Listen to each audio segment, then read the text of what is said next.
Innocent लोग मान जाते हैं क्योंकि उनके पास वैलिडेशन का कोई तरीका नहीं होता। और लोग तो आलसी है ना। सोनाली मैम ने कहा लड़कियों की प्रॉब्लम ये नहीं है कि लड़कियां कर नहीं सकती, वो कहती है लड़कियां कई है खुद आलसी है। और लड़कियां क्या, लड़के आलसी है, सब आलसी हैं। कोई रिसर्च करना ही नहीं चाहता, कोई पढ़ना ही नहीं चाहता, कोई सीखना ही नहीं चाहता। तो देखिए विजन अपने आप में बहुत कॉम्प्लिकेटेड सब्जेक्ट है।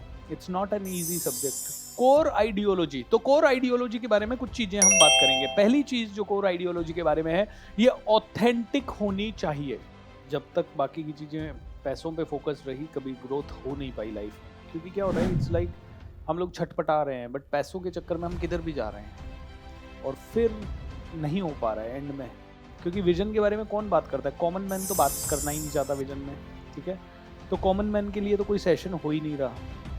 तो जितने भी विजन के बारे में सेशन हो रहे हैं, वो हो रहे हैं कॉर्पोरेट्स में, वो भी सीईओ के लेवल पे, डायरेक्टर के लेवल पे।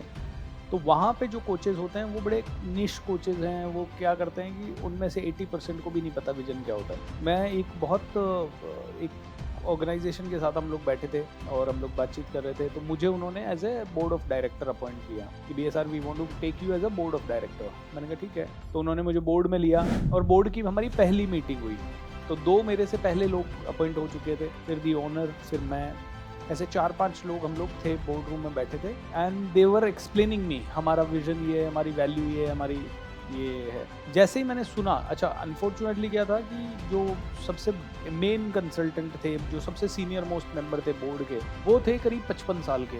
और उनका एक्सपीरियंस था दुबई में लोगों को कोच करने का और पता नहीं बहुत सारे बिजनेसेस को कोच करने का। और विद ड्यू रिस्पेक्ट मैंने कहा सर ये विजन जो आपका मुझे लग रहा है आपने जो पेपर पे डाला है, ये तो विजन ही नहीं है। बोले what do you mean by ये विजन नहीं है?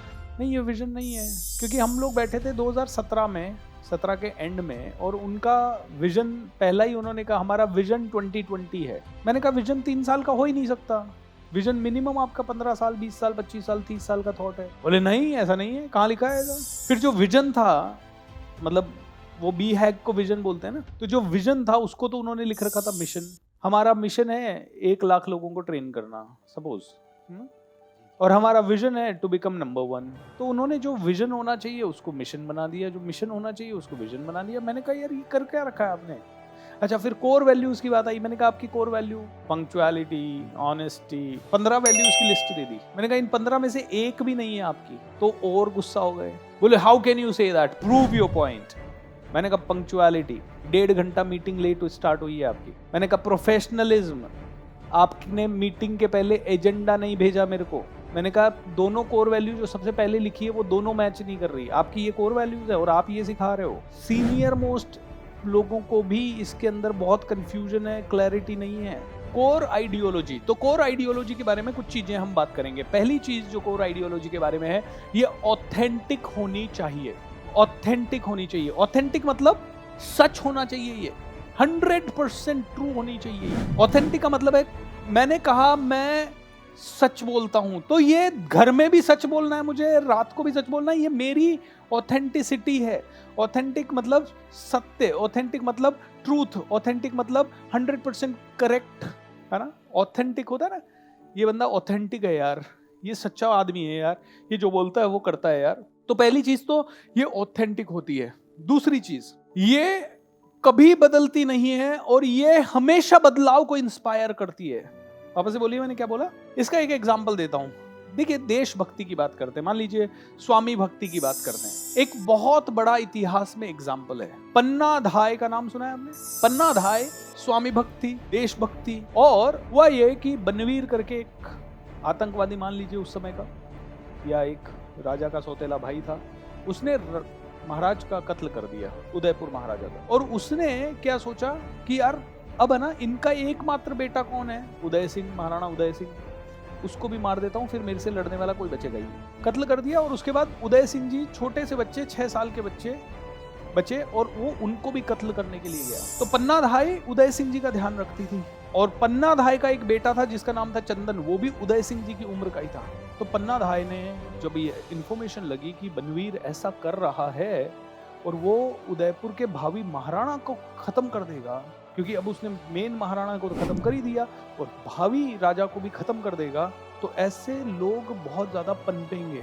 तो पन्ना धाय ने क्या किया, उदय सिंह जी को तो एक टोकरी में लेटाया, फूल पत्तों से ढका, और राज्य से बाहर उनकी नानी के या कहीं भेज दिया।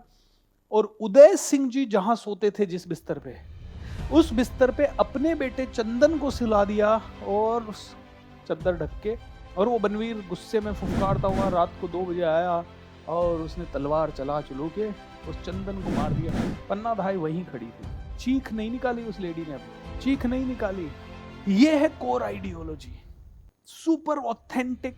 नंबर 1, एक बार ये आ गई उसके बाद सब बदलने को तैयार होना पड़े तो बदलने को तैयार होना पड़े, चाहे कुछ मरना पड़े, जीना पड़े, कुछ बंद करना पड़े, कुछ चलना पड़े। कई लोग कहते हैं सर विजन हो गया और हमारा बिजनेस विजन के हिसाब से नहीं है तो बंद करना पड़ेगा। मेरे को विजन की समझ आई, मेरे को समझ में आया मेरा पर्पस, मतलब 2009 में तो मेरे को हल्का सा समझ में आया कि पर्पस समझ में आया। नौकरी छोड़ने का डिसीजन तुरंत 6 महीने के अंदर छोड़ना है बस। जिस चीज से आपके विजन की भूख पूरी नहीं होती वो सब चीज बदल जाती है। ऑलराइट, वो सभी चीजों को हमें बदलना होता है। तो core ideology, you understand it by looking inside.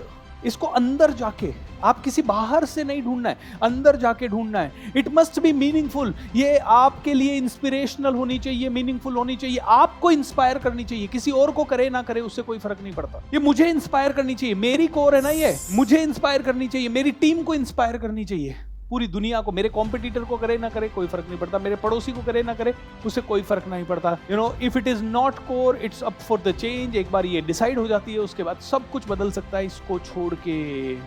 तो आप बिजनेस कर क्यों रहे हैं, आप ट्रेनिंग कर क्यों रहे हैं, आप कहीं पे भी जा रहे हैं तो जा क्यों रहे हैं, that is what is the power of core ideology. अब कोर आइडियोलॉजी में भी 2 चीजें हैं, कोर पर्पस, कोर वैल्यू। तो कोर आइडियोलॉजी मतलब मूल विचारधारा। आजादी के समय पे 2 तरह के दल लड़ रहे थे, एक नरम दल थे, एक गरम दल थे। राइट, नरम दल कौन थे? अहिंसा से ही करेंगे भैया, डंडे खा लेंगे लेकिन हाथ नहीं उठाएंगे वापस। ओके, गरम दल कौन थे? जो बोले हमें मारा ना इन्होंने, हम इनका कत्ल कर देंगे, हम बम फोड़ देंगे। तो ये विचारधारा हो गई कि भाई मैं ऐसे लड़ूंगा, तुम ऐसे लड़ोगे, ये विचारधारा हो गई। एक विचारधारा हो सकती थी कि हम तो भैया पूरा फॉलो करेंगे नियम कायदे।